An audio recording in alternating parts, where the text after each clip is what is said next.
Thanks. Okay, so the first thing I want to do is I just want to get a list going of dating rules for 2020. In my group of friends, we have one single friend. I shouldn't have recorded this part. I don't think he watches my class recordings, but we have one single friend, and we're all very much invested in his dating life because you know, you live vicariously. Once your life becomes boring and you're settled down, you have to see what his life is like. It seems awful out there. So tell me, what are the dating rules for 2020? Yeah, Kylie. Don't be racist. Oh, that's a good one. Prejudice. Don't be a Nazi. Yeah, actually, I think that Number one, and let's kind of expand that a little bit. There seems to be some demands for a kind of open-mindedness in dating, right? To all different kinds of people. So if you are going to be the type of person on your profile who says, you know, whatever, what do I see? Oh, I see some people say they only want to date Asians on those Tinder profiles, right? Congratulations, Ali Rose. But yeah, they'll say that that's like a kind of unspoken rule, or maybe these days has to be a spoken rule that is not good. You're not going to get a lot of success that way. Maybe.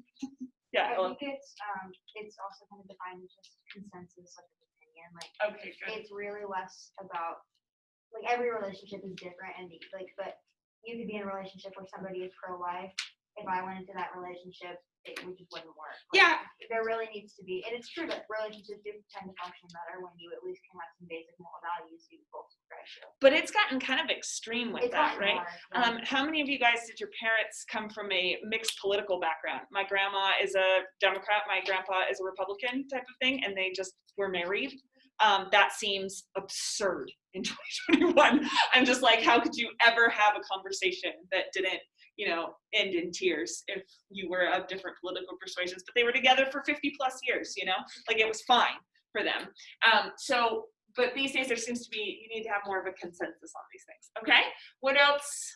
What are some other rules about dating for 2021? Don't bring up marriage on the first date. Okay, not too quick. Commitment is more gradual. Okay, let's put it like that.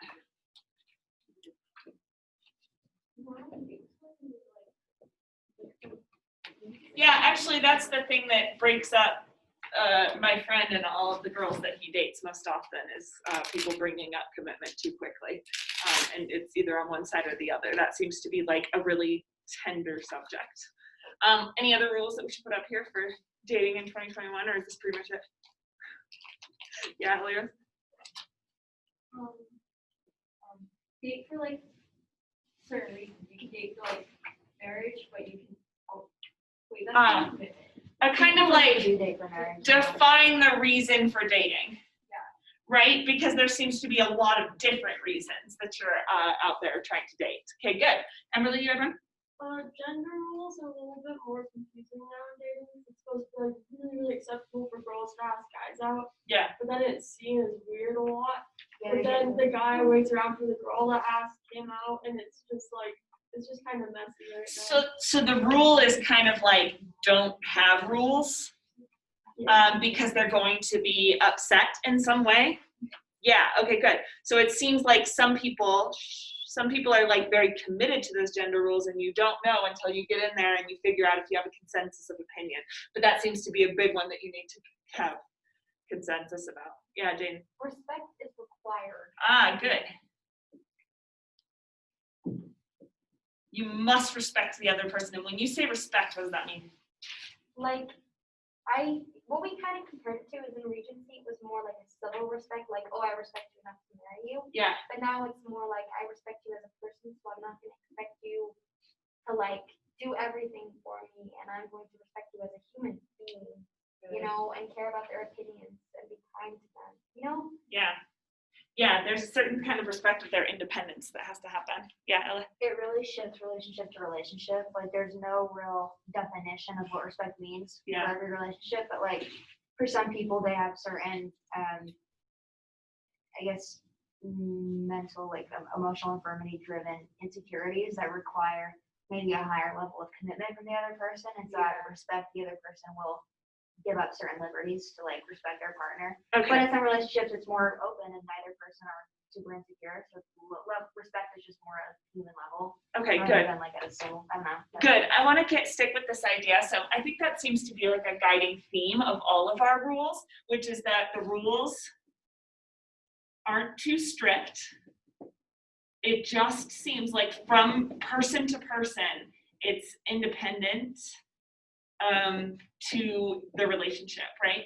So it's like, these are kind of rules about not having too many rules. You shouldn't have to, like, not everyone is dating for the same reason. Not everyone has the same opinion, so you kind of have to figure that out. The racist thing, I think, goes into opinion. The commitment is more gradual because you kind of have to figure out what everyone's goals are for the relationship. The gender roles are fluid. The respect kind of thing is fluid. It seems like everything is just, you have to get in there with the person and figure out who that person is. It's almost like a little game you're playing and what they want from the relationship, right? And that feels very different than the Regency period. The Regency period had very strict rules. Remember, I told you, like, the period was known for its civility and its social rules. So what are some of the rules from Pride and Prejudice that you are starting to notice?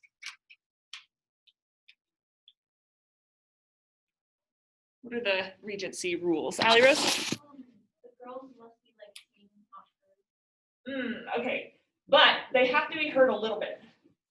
So girls, I think I'm gonna say boys and girls, actually. People need to be careful about expressing opinions. Because when you read it, it's a problem if a girl doesn't talk too. It's a problem if she talks too much, and it's a problem if she doesn't talk, and that kind of happens with the men too. It's a problem if they express things in ways that is not proprietous, and then it is a problem if they don't express themselves at all. When Darcy is surly and silent, that's a problem. But when he goes into the corner and says bad things about Elizabeth, that is also a problem. Yeah. People are evaluated less on their human qualities and more on this kind of societal checklist. What's included in that? For women, like, it's kind of like that list that Darcy talks about, like being well-read, but being maybe soft-spoken, being, agreeable. With men, it's being chivalrous, being wealthy, being, to a certain degree, maybe handsome. Yeah. Rich and chivalrous. I can never spell on the board. There we go. Chivalrous. Chivalrous.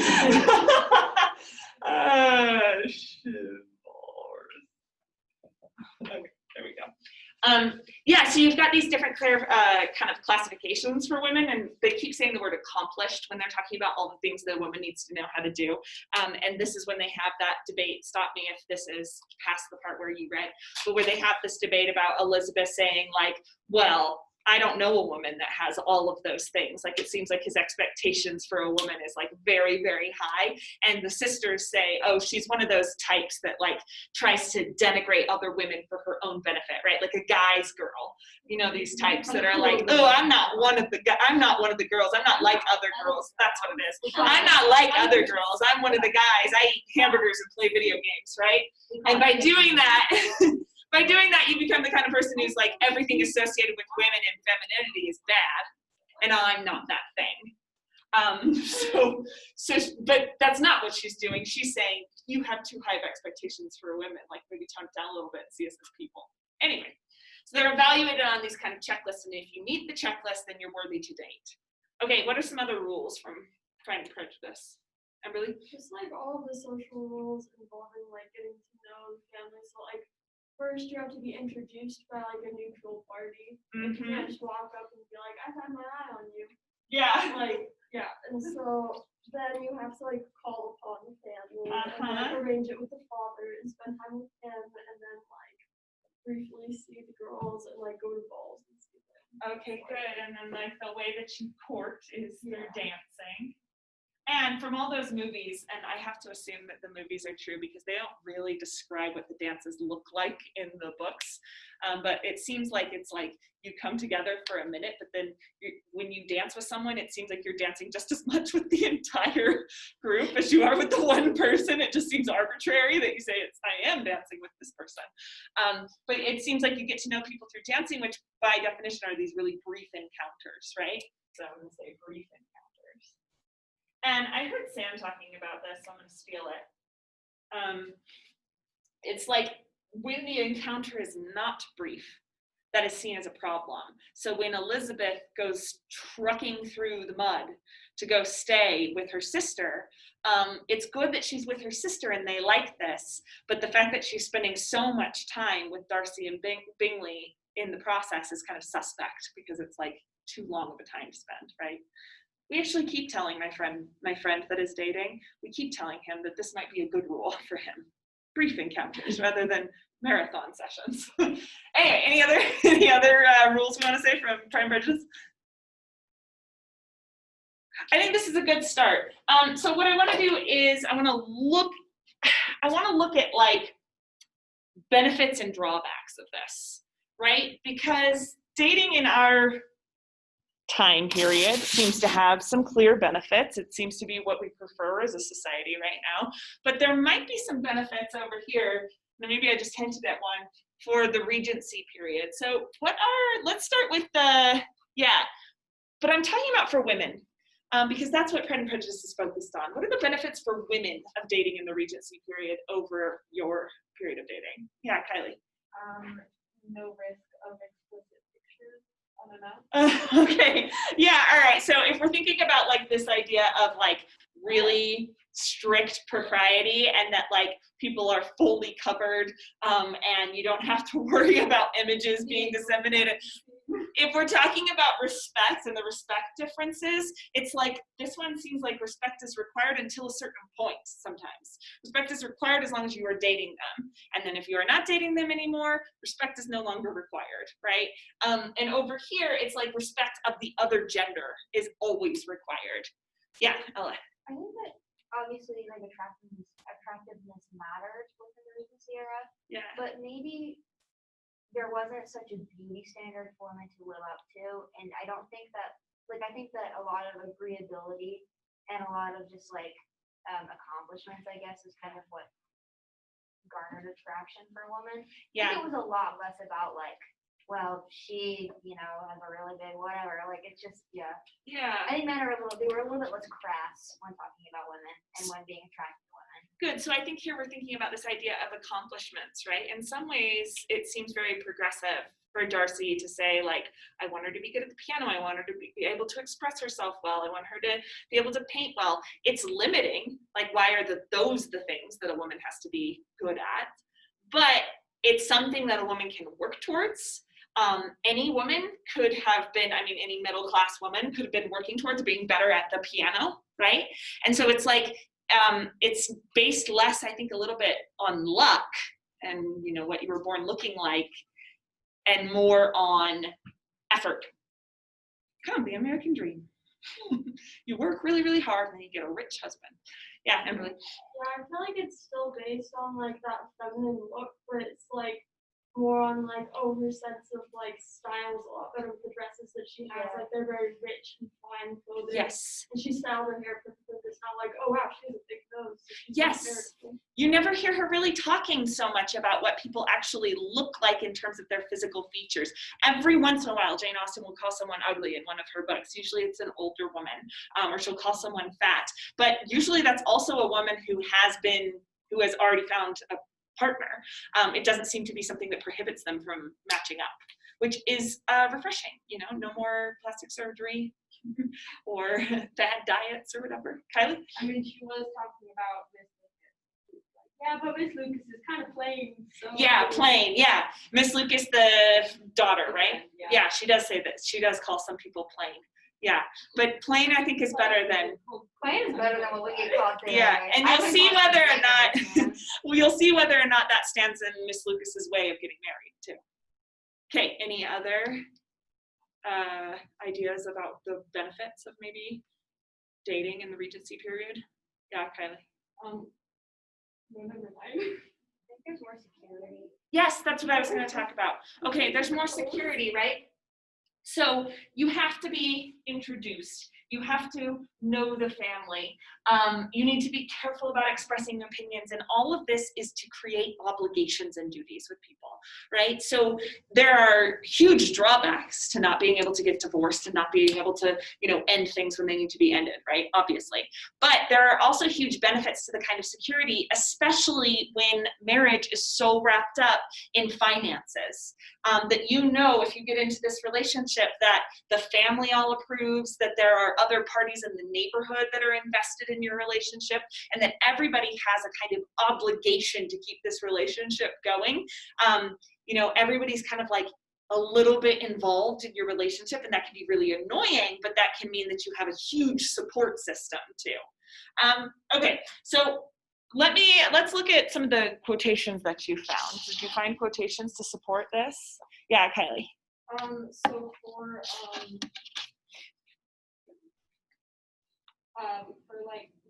my family. Yeah. On which page was it?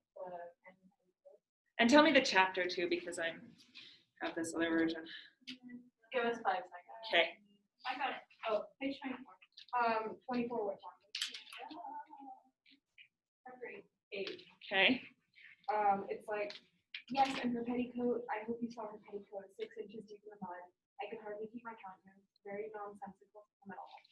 Her hair so untidy, so blousy. Okay, I'm trying to find it. What does the paragraph start with? Yeah, it starts with yes and her petticoat, but before that she did. There it is.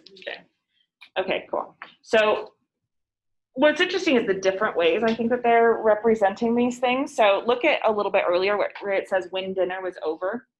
When dinner was over, she returned directly to Jane, and Miss Bingley began abusing her as soon as she was out of the room. And this kind of goes with what you were talking about with gossip being sort of the means of communication. Like, everybody has to be really, really careful. And then as soon as they leave, you don't have to be anymore. And you can kind of like talk about people behind their backs, right? But in the process, she becomes a kind of villain. And it says, her manners were pronounced to be very bad indeed, a mixture of pride and impertinence. She had no conversation, no style, no taste, no beauty. Mrs. Hurst thought the same and added, she has nothing, in short, to recommend her, but being an excellent walker. I shall never forget her appearance this morning. She really looked almost wild. She did indeed, Louisa.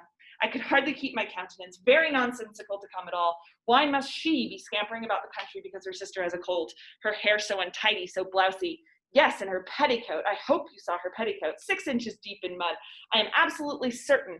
And the gown, which had been let down to hide it, not doing its office. And Bingley says, your picture may be very exact, Louisa, said Bingley, but this was all lost upon me. I thought Miss Elizabeth Bennet looked remarkably well when she came into the room this morning. Her dirty petticoat quite escaped my notice. You observed it, Mr. Darcy, I am sure, said Miss Bingley, and I am inclined to think that you would not wish to see your sister make such an exhibition. And Darcy says, certainly not. So they're mad at her for walking, and they're mad at her for walking in the mud, right? So tell me a little bit about what the expectations are on Elizabeth in this society. Remember, Elizabeth is not trying to date right now. Like, she's not, I mean, kind of everybody always is. That's sort of their job, right? But she's not going to the house to get a man because she already hates Mr. Darcy. And Mr. Bingley is hooked up with Jane, right? So she is just going there to hang out with her sister, and yet they have these expectations for her. So tell me about what that means for women in this culture. Yeah, Kylie. Unless women are like going after a man, they shouldn't be leaving the house.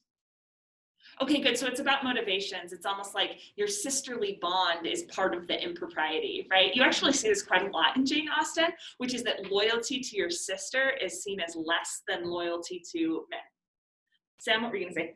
I was just going to say it seems that women in this are confined, much like men are in certain respects, to very specific actions and courses of action that are to be taken. Like Elizabeth obviously shouldn't exert herself in this way. She shouldn't go gallivanting off through the country. Should be, maintain a sort of pristine and proper disposition and appearance, and Yeah. this isn't doing that. Yeah, and it limits her social movements, it limits her intellectual movements, but here it also limits her physical movements. Like she literally cannot act in a way that would be seen as improprietous. And what you get here is this idea that she's kind of a tomboy, that she's out there doing things that a boy would do. And if you're going to have such strict gender roles, you can't move over into the other person's lane, you know.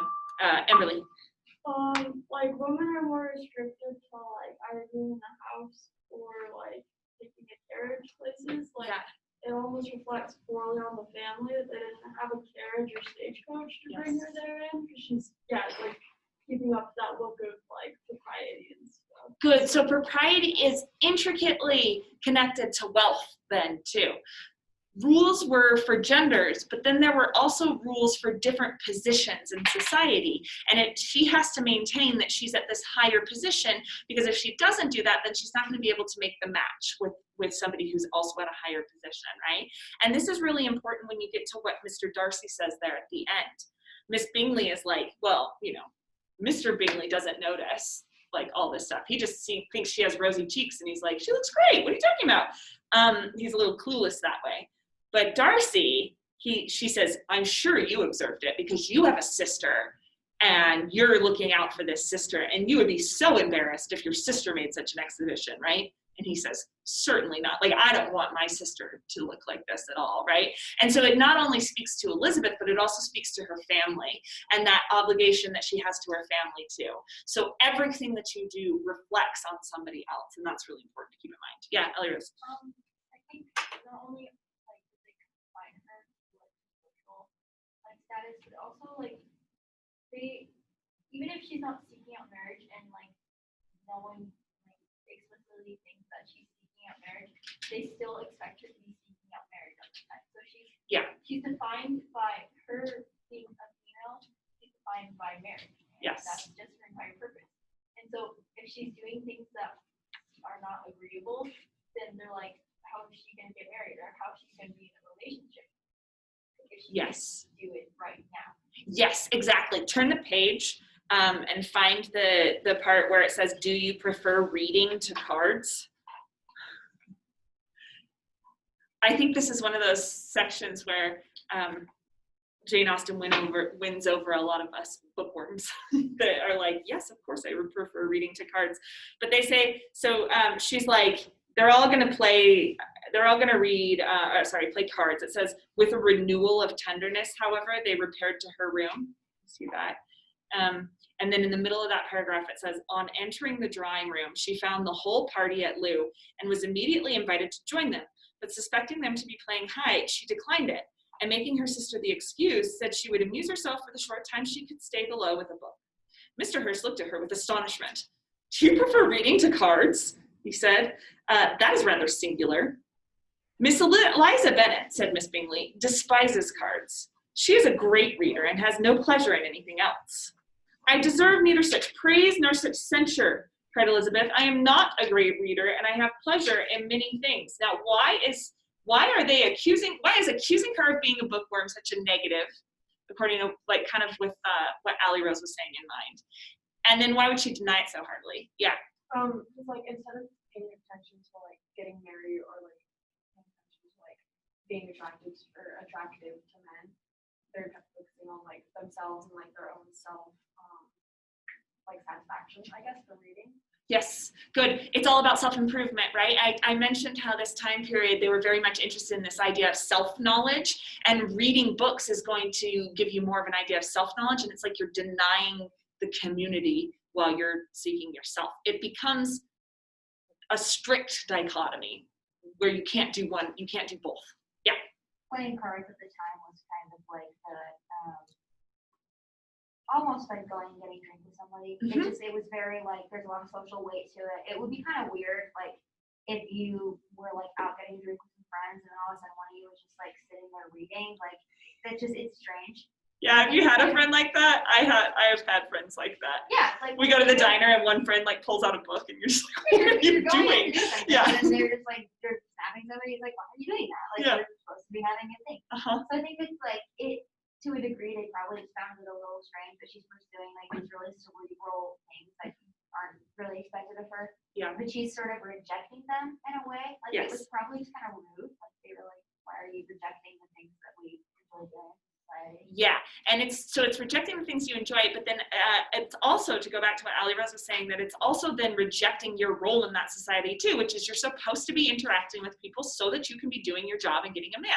To me, it kind of seems like it's like if I came to work and pulled out a novel that we weren't reading. I'm an English teacher, so I guess it's a little bit different. But like I came to work and I just pulled out a novel and I started reading, and you guys can do whatever you want. It's like I'm not doing my job. Right? And her job here is to make connections and bring people together and make introductions to become, she needs to be not just in the role of finding a man, but she also needs to be in the role of becoming this neutral party who can introduce other people, And if you're not contributing to any of that, then what good are you to people? And they're upset about it. And they start talking about Darcy's library. And it says, and they say like, I think it's Bingley. Yeah, Bingley says, you have a great library. And Darcy's like, I wish I could claim, that I took credit for it, but, this is my family's library and I just need to keep it going.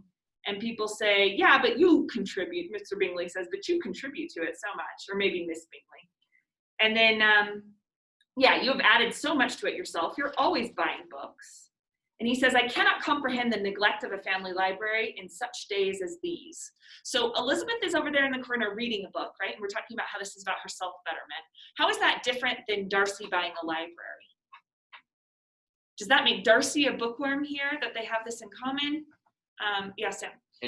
With respect to Darcy, it seems to be more the furtherance of a family legacy Yes. than, some selfish desire to improve oneself. Yes, good. It's an obligation rather to self, it's an obligation to family and to the estate, right? So he's inherited this estate, and if he doesn't buy more books from it, then he's just almost like, he's not contributing anything to it, he's not growing it in any way. So again, what use is he if he's not contributing to the estate? Emberly? It kind of shows off like the idea that you're into like self-betterment and like education stuff. But it's also more of like a display of wealth, and he doesn't actually have to improve himself and put in the time. It just shows that he's interested, but he might not actually. Yeah, you remember in The Great Gatsby how they go into the library at the party, and there's that guy with the glasses, and he's like, oh man, these are real books. He didn't have to have these be real books. They could have just been like a facade, but they are. And he says, but he hasn't gone too far. He hasn't cut the pages. And when you cut the pages in the old days, they used to bind the books so that you had to rip the pages so that you could actually read it.